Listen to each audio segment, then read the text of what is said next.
Assalamualaikum warahmatullahi wabarakatuh. Shalom. Salve. Om Swastiastu. Namo Buddhaya. Salam kebajikan. Selamat malam dan salam sejahtera untuk kita semua. Yang mulia Ayah Uskup Larantuka atau yang mewakili, yang terhormat Ayah Dewan Juri, yang terhormat para hadirin sekalian, dan yang saya kasihi saudara-saudari peserta Lomba Festival Literasi Siswa SMAK NTT. Pertama-tama sebagai umat beriman, marilah dengan penuh kerendahan hati mendaraskan puji dan syukur kehadirat Allah karena ampunnya hidup dan kehidupan ini yang dengan cintanya memberikan nafas kehidupan bagi setiap makhluk penghuni planet bumi. Bahwa sekecil apapun peristiwa dan kejadian di muka bumi ini adalah penyelenggaraannya. Kita semua diberikan rahmat kesehatan, bimbingan dan perlindungan dari tempat kita masing-masing menuju Larantuka, tempat pertemuan kita dengan selamat. Ayah Dewan Juri dan para hadirin sekalian yang saya banggakan, sungguh kehormatan bagi saya, Rose Federini Nereng, berdiri di tempat ini mewakili teman-teman seperjuangan saya SMAK Santo Yakobus Rasul Lowoleba dalam mengekspresikan opini dengan judul Moderasi Beragama dalam Kehidupan Masyarakat.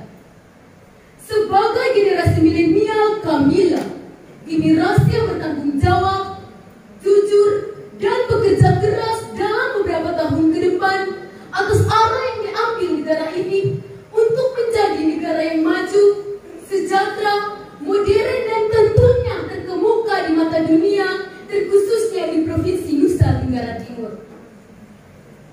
Hadirin yang berbahagia, pada saat ini kita berada dalam situasi yang sulit, di mana adanya polarisasi dalam opini masyarakat yang sungguh terlihat jelas, bahwa adanya ketidakpastian yang dibutuhkan negara, khususnya di daerah kita, agar menjadi satu kesatuan yang kuat.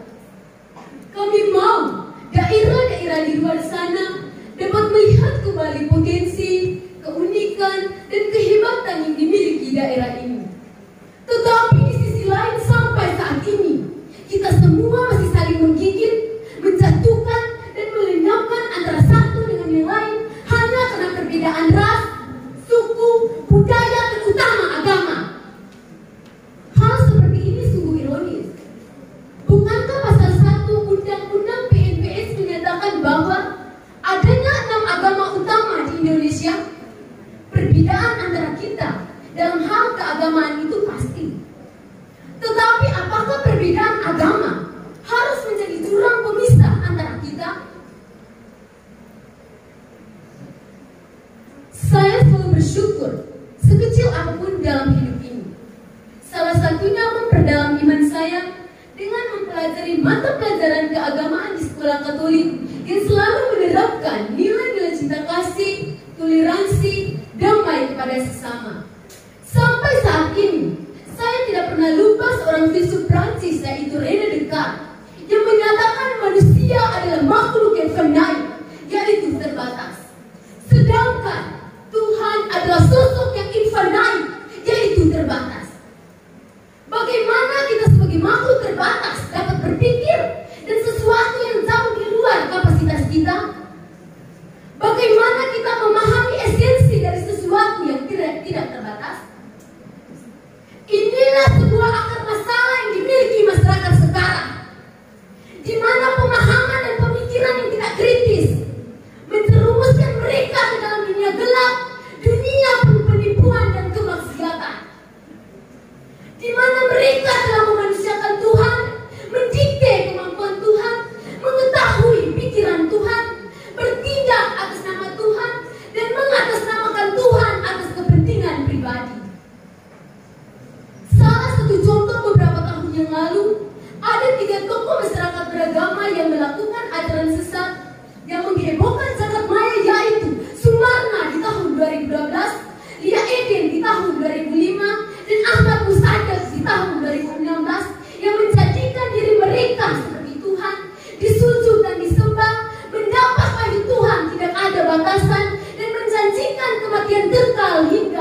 surga.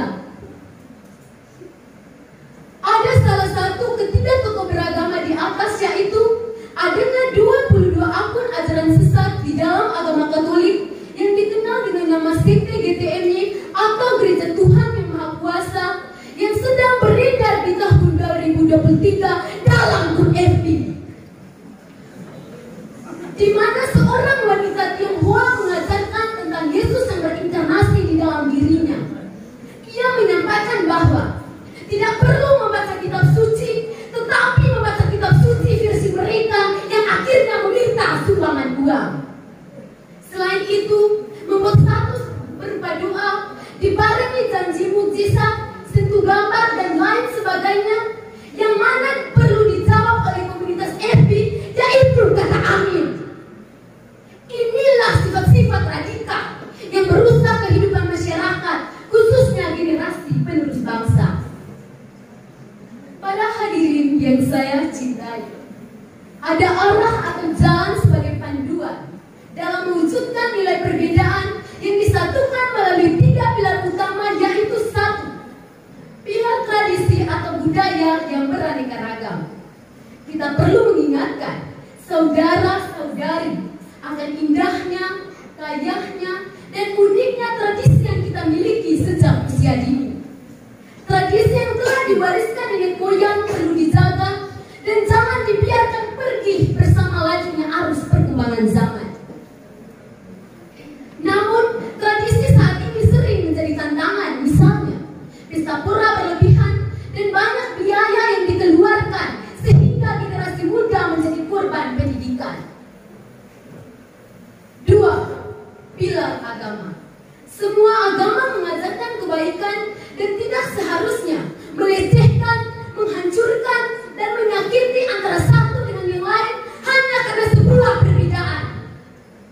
Misalnya, seorang presenter terkenal di tanah air, Daniel Mananta, yang telah membeberkan sebuah pernyataan kontroversi mengenai roh jahat dalam patung yang disembah oleh umat Kristiani dalam akun TikToknya pada tanggal 22 November 2022. 3. Pilar pemerintah. Keenam agama di Indonesia diakui dan dilindungi oleh pemerintah dan diatur oleh negara.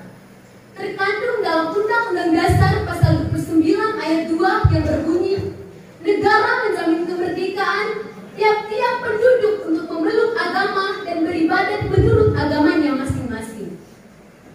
Sebagai masyarakat, kita harus patuh kepada pemerintah sebagaimana termuat dalam kitab suci surat Rasul Paulus kepada jemaat di Roma bab 13 ayat 1 sampai 7, yaitu kepatuhan kepada pemerintah. Para hadirin yang saya kagumi, ada 4 arah dasar kehidupan harmonisasi antar umat beragama yang perlu kita amalkan, yaitu 1. Tahu Tuhan Allah. Sebagai makhluk yang mulia, kita harus percaya bahwa semua yang ada di dunia ini adalah ciptaan Tuhan. Sebagai manusia yang tak sempurna, yang berpijak di bumi dan di angkasa raya, bulan dan ribuan bintang yang memancarkan sinarnya, semuanya memuji dan menyembah Tuhan. 2. Tahu diri. Mengetahui diri yang lemah sesungguhnya adalah arah start. Pertanyaan penuntun yang harus dijawab oleh insan yang lemah adalah, siapa saya? Apa yang saya lakukan kepada Tuhan dan sesama? Sebagai manusia yang lemah dan tak berdaya, kita sering jatuh, lalai, dan putus asa.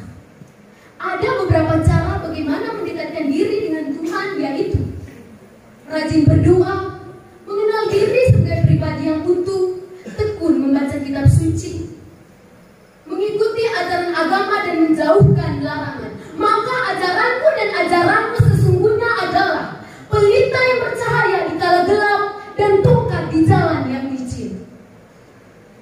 3. Tahu membawa diri. Kunci dan inti dari moderasi beragama adalah bagaimana kita beradaptasi atau membawa diri dengan kehidupan keseharian, kapan dan di mana saja kita berada. Pertanyaan yang harus dijawab